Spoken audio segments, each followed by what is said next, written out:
An absorbing biography of Moe Berg, baseball player and World War II spy. Moe Berg, 1902–72, was one of the most confounding men who ever donned a glove in Major League Baseball.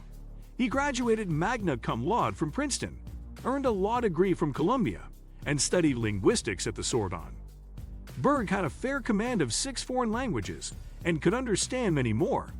He poured through up to 10 daily newspapers and wore one of 8 identical black suits every day. And during World War II, after a 19-year career as a catcher for a succession of American League teams, he enlisted in the OSS and pulled off one of the agency's most spectacular espionage coups. But nearly all this information has come out elsewhere.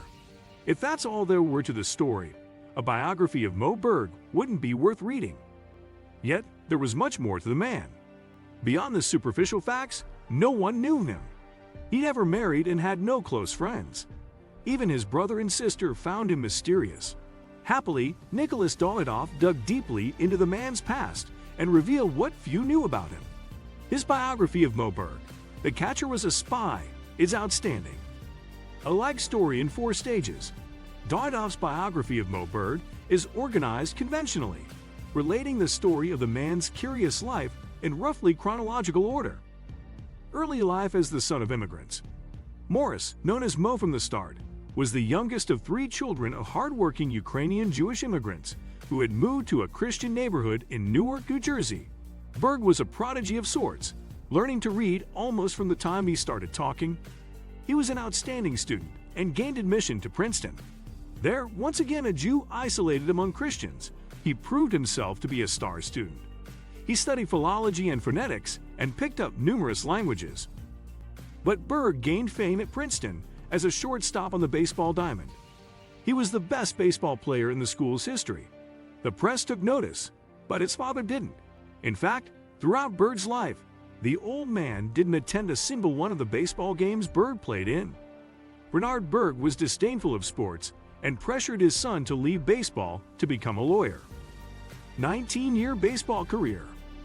Berg's standout performance at Princeton gained him a berth with the Brooklyn Dodgers, then known as the Robins. During the 19 seasons that ensued, he played for a succession of professional teams, most of the time as a catcher. Although he demonstrated early flashes of stardom, those episodes were brief and rare. Most of the time he was a bench warmer who rarely ventured onto the field. The brainiest man in baseball. Moe Berg was the brainiest man in baseball. As his obituary in the New York Times noted, he can speak 10 languages. His friends used to joke, but he can't hit in any of them. However, managers kept him on the roster because he boosted team morale as a friend and sometime mentor to other players, enthralling them with stories about his adventures in Europe, Japan, and elsewhere. And it surely didn't hurt that he was a magnet for sports writers too. Every day Berg sat in the dugout before the game and told stories to crowds of reporters. The press couldn't get enough of Professor Berg. In fact, as this perceptive biography of Moe Berg makes clear, it was the press, and especially the New York Times sports columnist John Kieran, who created the public Berg. A life of abiding strangeness.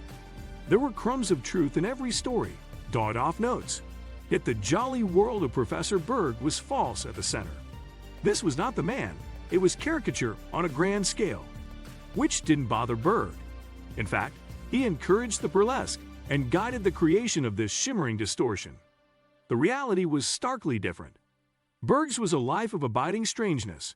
The secret world of Moe Berg was charming and seamy, vivid and unsettling, wonderful and sad. Familiarity with at least 16 languages. Berg's command of languages was endlessly fascinating to those around him, but exaggerations abounded. Press reports variously credited him with speaking, fluently of course, anywhere from 10 to 27 languages.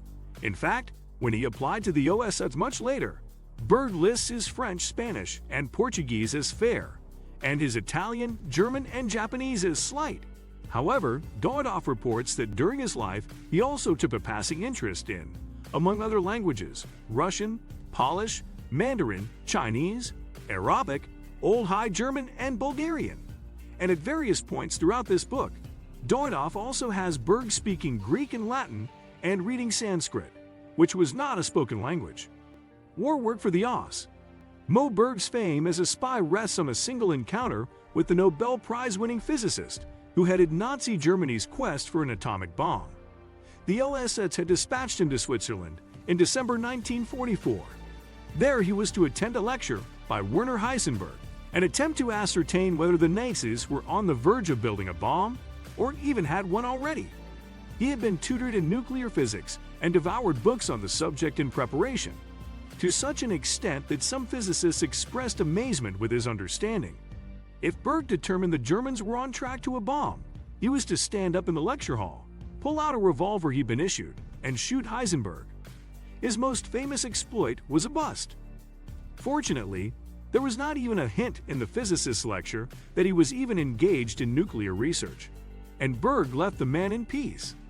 Ironically, Heisenberg was indeed conducting research in nuclear physics, but he was struggling against scientific roadblocks and interference by Nazi functionaries, and the Allies had already received through other means abundant evidence that the Nazi atomic bomb program was floundering, years behind the Manhattan Project.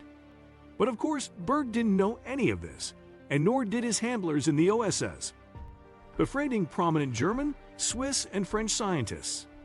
Some of Berg's other work for the OSS was of greater consequence for the war effort and the Allies' post-war scientific research efforts.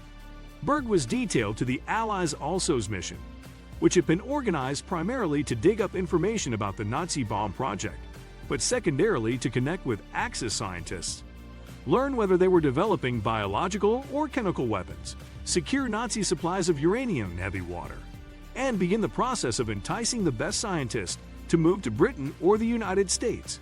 Berg clashed with Colonel Boris Pash, the commander of the ALSOS mission, and operated independently as a consequence. But it was his efforts befriending prominent German, Swiss, and French scientists that helped lure them westward as the war wound down. Pash and his team were less successful. Life after World War II. Berg lived for 25 years after he left the OSS in 1947. Although he doggedly hid the information from everyone outside his family, he lived with his brother Dr. Sam from 1947 to 1964, and then, after Dr. Sam kicked him out, with his spinster sister Ethel until his death in 1972. In succession, his two siblings housed, fed, and dressed him, and gave him money for his nearly incessant travel and incidentals. But neither of them could figure him out. At one point during the war, Berg had brought Chico Marx along for dinner with his brother one evening. Sam hadn't known that his brother socialized with the Marx brothers, but Berg wasn't explaining that either. In fact, Berg was a celebrity of sorts and connected with a great many luminaries of the era. He even spent a couple of lively afternoons on a visit to Princeton, talking about baseball and relativity with Albert Einstein. It seems he could speak about nearly any subject at length and in detail, and in several languages. Berg was not among the 1 out of 10 OS employees asked to join the new CIA in 1947. Under wartime conditions and Bill Donovan's undisciplined management, the OSS had been a freewheeling operation that tolerated Berg's eccentricities and his occasional disappearances. The CIA would not, apart from a few brief stretches when the agency later hired him on a contract basis, and for other short periods when friends employed him as a way to support him. He never worked for the rest of his life. What might a psychiatrist say about this man's life? At some ill-defined point, eccentricity crosses the line into mental illness. I'm no psychiatrist. My brother is the shrink in the family. But it seems clear to me that Moe Berg was ill for a great many years. Dawidoff doesn't indulge the temptation to engage in psychological speculation. Like other writers, he repeatedly refers to Berg as eccentric. But surely the man's surpassingly strange behavior over a quarter century following the war would merit a psychiatric evaluation. You might well imagine that a biography of Moe Berg would include such speculation. What do you think of our video? Let me know in the comments section below. Before you go, please hit the like button and subscribe to my channel. Thanks for watching.